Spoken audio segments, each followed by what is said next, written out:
यदा यदा ग्लानिर्भवति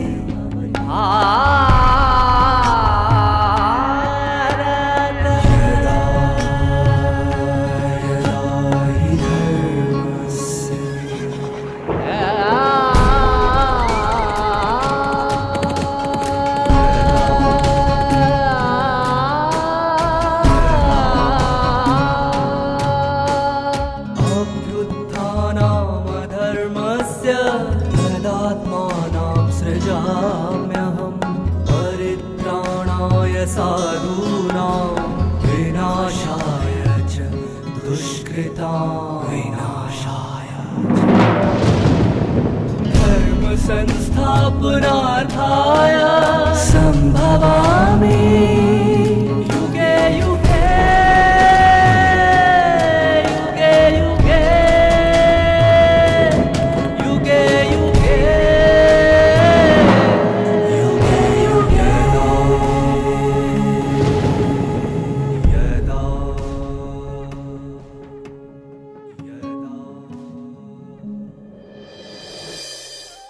गीता ज्ञान स्पष्ट करता है कि परमात्मा की महिमा एवं उनकी साधना से मन प्रसन्न होता है, जिससे निराशा व उदासीन परिस्थिति में भी उम्मीद जगती है।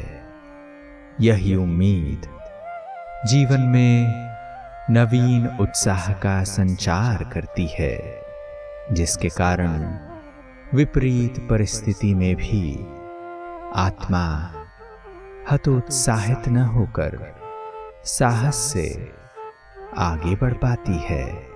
परमात्मा साधना से ज्ञान धारण करके आत्मा सत्कर्मों की राह पर चलकर स्वयं का भाग्य निर्माण करती है। ओम शांति।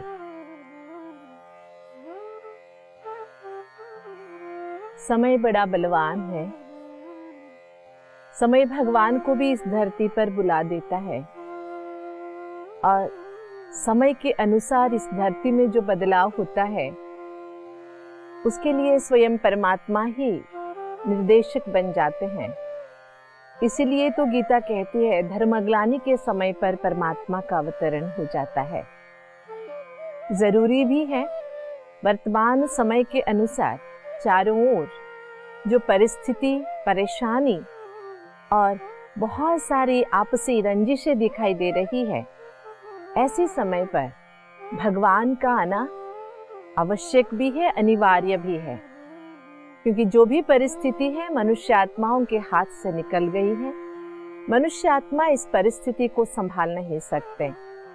जैसे 5000 साल पहले स्वयं परमात्मा ने वचन दिया था गीता के माध्यम से, मैं इस धरा पर अवतरित होकर पुनः इस धरती पे स्वर्ग की यानी धर्म की स्थापना करूंगा, जहां पर भाईचारा ही धर्म होगा, सद्भावना की जीवन शैली होगी और समानता मानव जीवन की सच्चे आचरण बन जाएगी।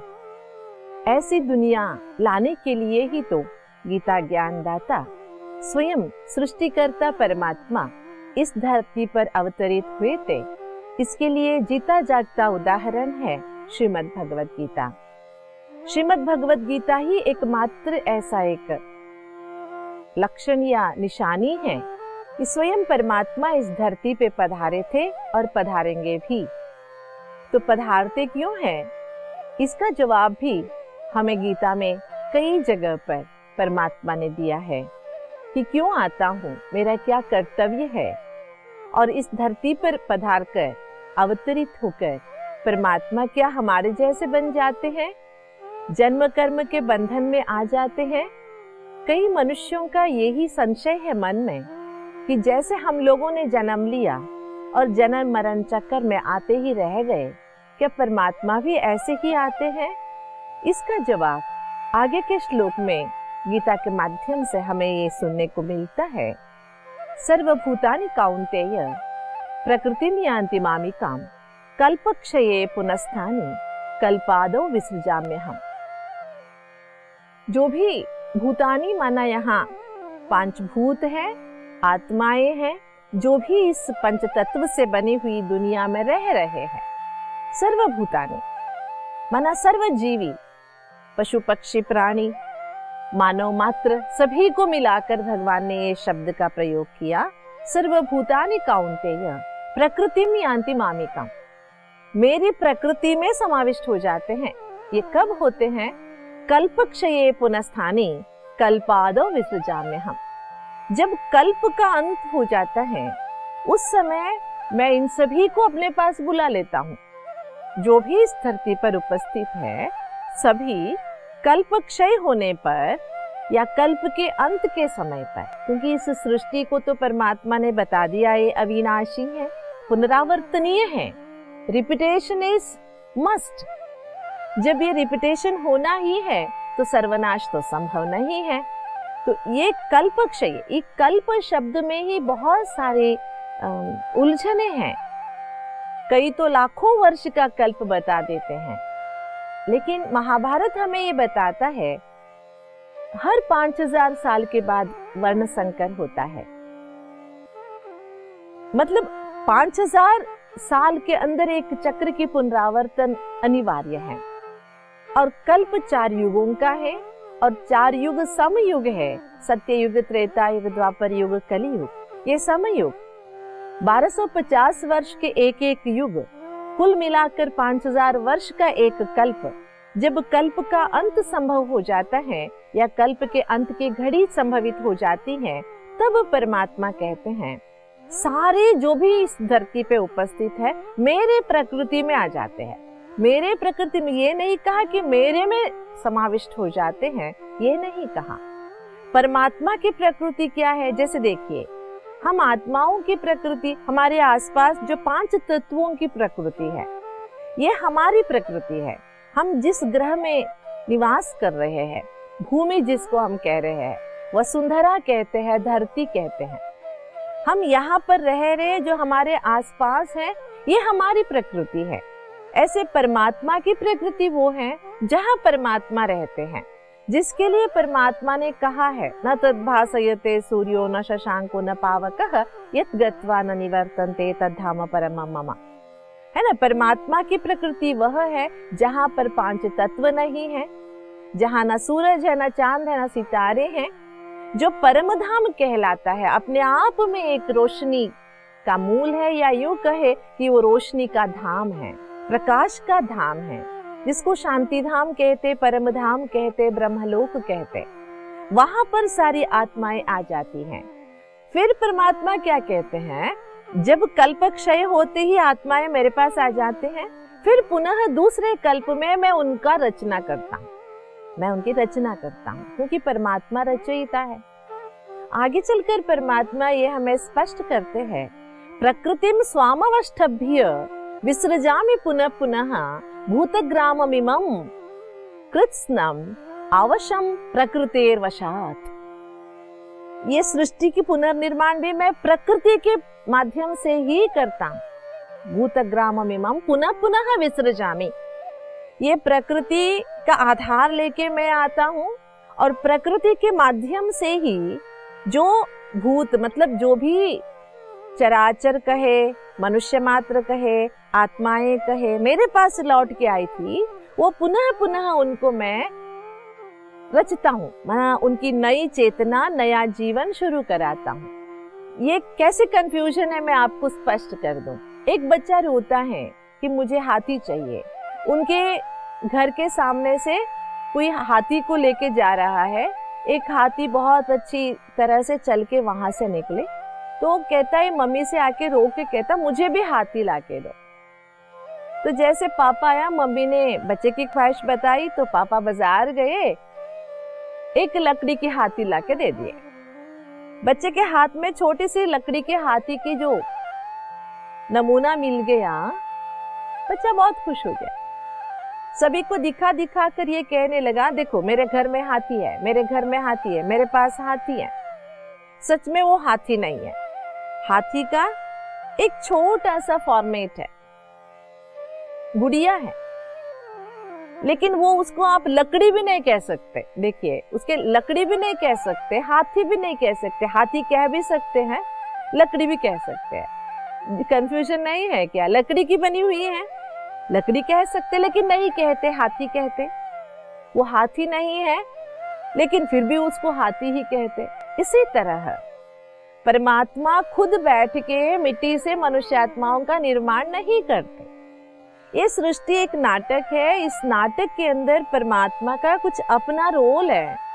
परमात्मा के निर्देशन से या समय आने पर मनुष्य आत्माएं कल्प के अंत में घर लौट के जाते हैं और पुनः जब सृष्टि का पुनर्निर्माण हो जाता है, जैसे भगवान कहते हैं ईश्वर सर्वभूतानां हृदयेषु अर्जुन तिष्ठति भ्रामयन् सर्वभूतानि यंत्रारूढ़ानि मायया। उसी तरह परमात्मा कहते हैं अवश्यम, माना ये किसी के वश में नहीं है, अपने आप चलता रहता है।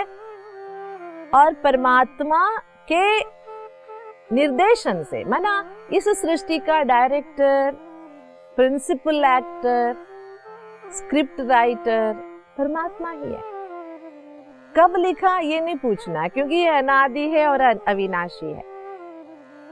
और इसलिए स्वयं परमात्मा कहते हैं कल्प के अंत में सारी आत्माएं मेरी प्रकृति में समा जाते हैं, अर्थात परमधाम में लौट के आ जाते हैं। फिर जब पुनः नए कल्प का आरंभ हो जाता है, उस समय आत्माएं लौट के इस धरती पर आते हैं। मैं उनकी रचना करता हूँ, नई सृष्टि की रचना करता हूँ, नए रूपरेखा की प्रारंभ हो जाता है। पुराने का जब तक त्याग नहीं करोगे तब तक नया कुछ करने का सोच भी नहीं सकते।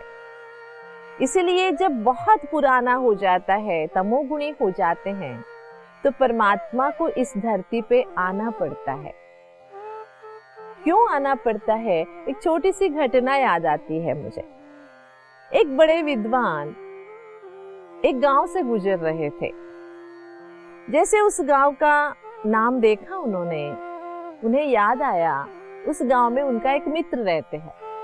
तो उन्होंने सोचा अचानक मित्र के सामने खड़ा हो जाऊंगा, वो भी खुश हो जाएगा। बहुत साल हो गए थे मित्र को देखे। जैसे मित्र के घर पहुंचे, चार बातें हुई, मित्र भी बहुत खुश हुआ। लेकिन मित्र की हालात इस विद्वान से देखा नहीं गया, क्योंकि वो बहुत गरीबी की एक बहुत खराब हालत थी।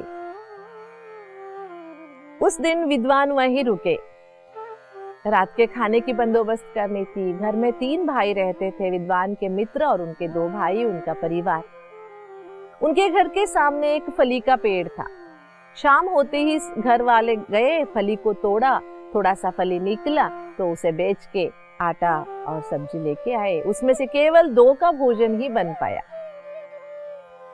एक एक ने एक एक बहाना बनाया। किसी ने कहा मेरा पेट खराब है, किसी ने कहा मेरे खाने का मन नहीं है। ऐसे सभी ने खाना त्याग दिया और मित्र और विद्वान दोनों बैठ के भोजन किए।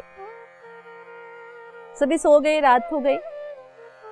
तो विद्वान ने सोचा कि मैं कुछ करूं इनके लिए, लेकिन क्या करूं। रातों रात विद्वान ने वो सामने जो फली का पेड़ था उसे काट डाला और वहां से भाग गए। सवेरे होते ही सभी उठे, देखे जो इनको अन्न देने वाला था फली का पेड़, उसी को काट डाला था। विद्वान ने बुरा भला सुनाया, लेकिन क्या कर सकते हैं। ऐसे ही 3, 4, 5, 6 साल गुजर गए। फिर से उसी मार्ग से जा रहे थे विद्वान महाशय। उनको लगा एक बार फिर झांक के देख लेता हूँ क्या हालात है मेरे मित्र का। अंदर में डर भी था, क्योंकि इन्होंने फली का पेड़ काट डाला था। लेकिन जब वो वहां पहुंचे जहां पर एक छोटा सा भिखारी के जैसा एक गरीब खाना था, वहां पर बहुत बड़े महल खड़े हुए थे। जैसे इनको देखा, सभी भाई भाग भाग के आए, इनके पैर पड़े, बोले आपके कारण हम आज इस मुकाम तक पहुंच सके, नहीं तो हम उसी फली के पेड़ के लटके हुए थे कि उसी से तोड़ना, उसी से खाना, गरीबी की हालात। तो जब फली का पेड़ ही नहीं रहा, कुछ रास्ता ढूंढना पड़ा हमें, नए रास्ते निकल आए, हम कंफर्ट जोन से बाहर आए, जिसके कारण हम कुछ नया कर सके। जिंदगी में भी यही होता है। जो है जैसे उसी में टिके रहने के कारण न आगे बढ़ सकते न पीछे हट सकते हैं, जिसके कारण आज की दुनिया की भी यही परिस्थिति है। अति तामसिकता में चले गए हैं, ऊंचाई की ओर आंख उठाकर देखने की भी हिम्मत नहीं है मनुष्यात्माओं में। और परमात्मा को तो इतनी गालियां देते हैं, परमात्मा को अपने से भी कम समझते हैं। कई सारी अपने ही बनाई हुई कहानियों के कारण परमात्मा को भी समझ नहीं पा रहे हैं। भगवान के बारे में बहुत सारे अलग अलग मान्यताएं और आपसी झगड़ों के कारण, मनमुटाव या मतभेद के कारण, भगवान के बारे में सच्चा ज्ञान नहीं होने के कारण भगवान को भी अपने जैसे ही मानते हैं। इसलिए आगे के इस श्लोक में भगवान अपना बहुत अच्छा परिचय देते हैं। न च माम तानि कर्माणि निबध्नन्ति धनंजय उदासीनम अदासीनम असक्तम तेषु कर्मसु। माना भगवान क्या कहते हैं, न च माम तानि कर्माणि, मैं कोई भी कर्म करता नहीं हूं, करता हूं तो भी उसमें बंधायमान नहीं होता हूं मैं। यहाँ पर संबोधन है धनंजय। पहले हमने सुने थे परंतप, ये हरे के बूस्टिंग है ना, स्वमान को जागृत करने की विधि है। काम क्रोध लोभ मोह अहंकार का नाश करने वाला, परम मतलब जलाने वाला, परम तपस्या करने वाला परंतप, शत्रुओं का नाश करने वाला। परंतप का अर्थ होता है अपने वैरियों का नाश करने वाला, शत्रुओं का निर्मूलन करने वाला।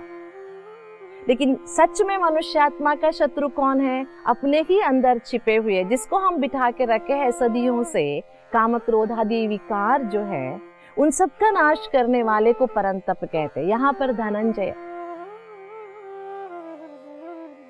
बहुत सारे धन अर्जित करने वाला और बहुत सारे धन दान करने वाला, इसका अर्थ होता है। वैसे लोग क्या अर्थ करते हैं, जो प्रजाओं का उत्पीड़न करते हैं, प्रजाओं के कंटक बने हुए, ऐसे राजाओं से धन छीन कर प्रजाओं में बांटने वाला, ऐसा अर्थ निकालते। लेकिन सच में जो ज्ञान का सागर परमात्मा है, जिनके पास अखुट ज्ञान का खजाना है, जो न कभी खुटने वाला धन है, जिस ज्ञान धन के आधार से मनुष्य सभी तरह के सुभिक्षा पा सकता है, ऐसे संबोधन करते हुए निबद्धन्ति, मैं कोई कर्म के बंधन में बंधायमान नहीं होता हूं, और मैं उदासीन अदासीन असक्तम, माना मुझे कोई भी आसक्ति नहीं है, मैं उदासीन हूं, सबसे निर्लिप्त हूं, मैं कंप्लीट सबसे डिटैच हूं। ऐसा कर्म करता भी हूं लेकिन उस कर्म का कोई बंधन मुझे नहीं है। बहुत सुंदर सी ये वास्तविकता है। इसमें हाँ, भगवान बंधायमान नहीं होता है। भगवान ऐसा एक टूरिस्ट है जो देता भी है और लेता भी है, लेकिन उसका कोई उसके ऊपर इफेक्ट नहीं होता है। हमने कई बार ये सुना है, एक फॉरेन टूरिस्ट आया था, पर्यटन स्थल पे आया हुआ था, टूरिज्म प्लेस था, वहां पर ज्यादा होटल्स नहीं थे, एक ही लॉज दिखाई दिया। वहां जाके उसने कहा मुझे कमरे चाहिए। उसने 5,000 वहां पर डिपॉजिट किया, कमरे देखने के लिए गया। जैसे 5,000 हाथ में आया, होटल के मैनेजर का पैसा रुका हुआ था, मतलब होटल के मैनेजर को ना सब्जी बेचने वाले को पैसा देना था, उसने वो दे दिया 5,000। सब्जी बेचने वाले को अपने घर के खर्चे के लिए पत्नी को पैसा देना था, वो 5,000 उसने पत्नी को दे दिया। पत्नी की भाई पिछले साल आके उस होटल में रुका हुआ था, जो पैसा नहीं दिया गया था 5,000, वो पत्नी आके होटल मैनेजर को 5,000 लौटा के गई। तुरंत ये टूरिस्ट वापस आया कमरा देख के और ये बोलते हुए, कमरे मुझे पसंद नहीं आए, मेरे एडवांस वापस दे दो। तो 5,000 एडवांस वापस ले लिया।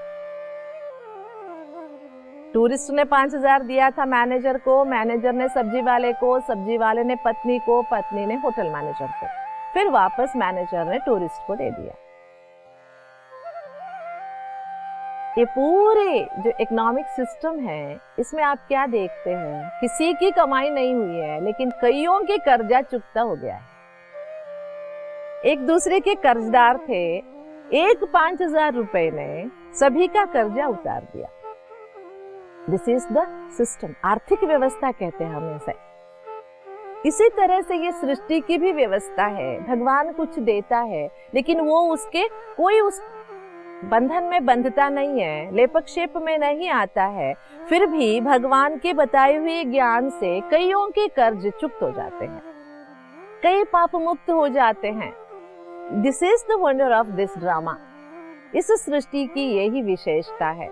इसीलिए भगवान कहते हैं जब कल्पक्षय होता है, माना मनुष्य आत्माएं बहुत कठिन अवस्था से गुजरते हैं, नीच अवस्था में पहुंच जाते हैं, अति तामसिकता में पहुंच जाते हैं, तब मैं इस धरा पर आकर आता हूँ। क्यों आता हूँ? सभी को मेरे प्रकृति में वापस ले जाने के लिए। ऐसे ले जाने से क्या हुआ? भगवान ने ज्ञान धन दिया, ज्ञान धन से हमारे पाप समाप्त हो गए, हम पाप मुक्त होकर घर लौटे। भगवान के ज्ञान से कमाए हुए श्रेष्ठ कर्म फल स्वरूप पुनः इस सृष्टि पर हम अवतरित हो गए देवता बनकर। इससे क्या हुआ? नष्ट किसी का नहीं हुआ, लेकिन सभी जो भी विकार थे नष्ट हो गए। कमाई किसी की नहीं हुई, लेकिन मनुष्य आत्माएं श्रेष्ठ कर्म से सुकर्मा से विकर्माजीत बन गई और सुकर्म सारे आत्मा के साथ आ गए। देखिए, ये है भगवान बंधायमान नहीं होता है, लेकिन भगवान सभी को बंधन मुक्त बनाता है। इसी बात को स्पष्ट करते हुए, लेकिन इसी में हम कई सारे कंफ्यूजन्स में आ जाते हैं कि भगवान ही लेपक्षेप में आ जाते हैं, भगवान हमारे जैसे पुनर्जन्म में आ जाते हैं। ये ही कंफ्यूजन या परमात्मा के बारे में जो गलत फहमियां हम पाल के रखते हैं, जिसके कारण हम भगवान से बहुत दूर चले जाते हैं। इसलिए स्पष्ट तरीके से हमें परमात्मा का ये परिचय रखना है। परमात्मा बिल्कुल अनासक्त है, कोई भी चीजों में उसकी आसक्ति नहीं है। आप अच्छे अच्छे भोग बना के रखो या केवल सूखी रोटी का भोग लगाओ, उसे कोई फर्क नहीं पड़ता है, क्योंकि वो तो न खाता है, न पीता है, न सोता है, न जागता है। वो सदैव परम ज्योति स्वरूप जागृत ज्योति है। मतलब हम सोचते हैं ना, इसको ज्यादा दिया, उसको ज्यादा नहीं, किसी के ऊपर ज्यादा मेहरबानी भी नहीं करता है। हर किसी को कर्म करने की प्रेरणाएं जो मिलती है, ज्ञान जो मिलता है, जो जैसा करता है वो वैसा भरता है। इसमें परमात्मा का हस्तक्षेप कुछ भी नहीं है, और ना परमात्मा ऐसे बंधनों में बनता। हम कितना भी गाली दे, कितनी भी उनकी महिमा करें, ना वो खुश हो जाता है ना नाराज होता है। लेकिन अगर हम दिल से भगवान की महिमा करते हैं, हम अंदर से खुश हो जाते हैं, तो हैप्पी हार्मोन्स के कारण हमारा जीवन हर्षित हो जाता है। हमारा जीवन में हर्षितता आने के कारण हमारे आसपास हम खुशी फैला देते हैं। आसपास की खुशी के कारण वातावरण में एक नया उत्साह आ जाता है, जीवन सरल बन जाता है, सुखमय बन जाता है। लाभ हमें है। अगर हम भगवान के बारे में नास्तिकता की या निराशा की भावनाएं बना के चलते हैं, तो हमारा मन ही ठंडा ठाकुर बन जाता है, किसी चीज में उत्साह नहीं रहता, खाते पीते जैसे कि जिंदे मुर्दे की तरह हम जीते हैं। इसलिए परमात्मा के इस सत्य स्वरूप को जब तक हम नहीं पहचानते हैं कि परमात्मा दाता जरूर है, देता अवश्य है, जो देता है उसका लेखा जोखा भी उसके पास है, लेकिन उसके प्रभाव में वो नहीं आता। जैसे कि बच्चों को प्रॉपर्टी दे दिया, एक बच्चे ने अच्छी तरह से आगे बढ़ा ली, एक बच्चे ने लॉस कर लिया, तो माँ बाप को उसका असर होता है, दुख होता है। लेकिन भगवान ऐसे दुख में कभी नहीं आते, क्योंकि वो अनासक्त है, उदासीन है। इसलिए इस परमात्मा स्वरूप को जब हम पहचान लेते हैं, तो हम अपने अंदर भी ये जो अनासक्त कर्म योग गीता का मूल उद्देश्य है, इसे हम साध सकते हैं, जिससे हमारा जीवन बहुत खुशियों से भर जाता है। ओम शांति। सत्धर्म, सत्कर्म एवं सद्भावना की स्थापना प्रमाणित करने वाली श्रीमद् भगवद गीता एक ऐसी पवित्र ज्ञान धारा है जो यह सिद्ध करती है कि धर्म ग्लानि के समय परमात्मा स्वयं इस धरा पर अवतरित होकर हमारे जीवन से ईर्ष्या द्वेष को हटाकर पुनश्च हमारी आपसी भाईचारे का बीज रोपित करती है। परमात्मा इस धरा पर अवतरित होकर काल चक्र की वास्तविकता स्पष्ट करते हैं कि यह सृष्टि चक्र यानी एक कल्प 5000 वर्ष का है और काल मापन के परिप्रेक्ष्य में 4 समान युगों के अर्थात सतयुग, त्रेता युग, द्वापर युग एवं कलयुग में बटा हुआ है। हर कल्प के अंत और आदि के संधि काल में परमात्मा अपने निर्देशन अनुसार नई सृष्टि की पुनः रचना करते हैं। परमात्मा यह भी समझ देते हैं कि उनका धाम प्रकृति के 5 तत्वों से दूर, सूरज, चांद, सितारों से भी परे, ब्रह्म तत्व से प्रकाशित शांति धाम है। दोस्तों, यहाँ यह समझना आवश्यक है कि इस सृष्टि चक्र में परमात्मा सदा जन्म, मृत्यु एवं कर्म बंधनों से मुक्त रहते हैं। वे कर्मों और कर्म फल से निर्लिप्त हैं और हम आत्माएं जो भी कर्म करती हैं, उसी अनुसार हमें उसका फल मिलता है। तो चलिए परमात्म ज्ञान की प्रेरणा से सत्कर्मों की राह पर चलकर सौभाग्य का निर्माण करें। ओम शांति।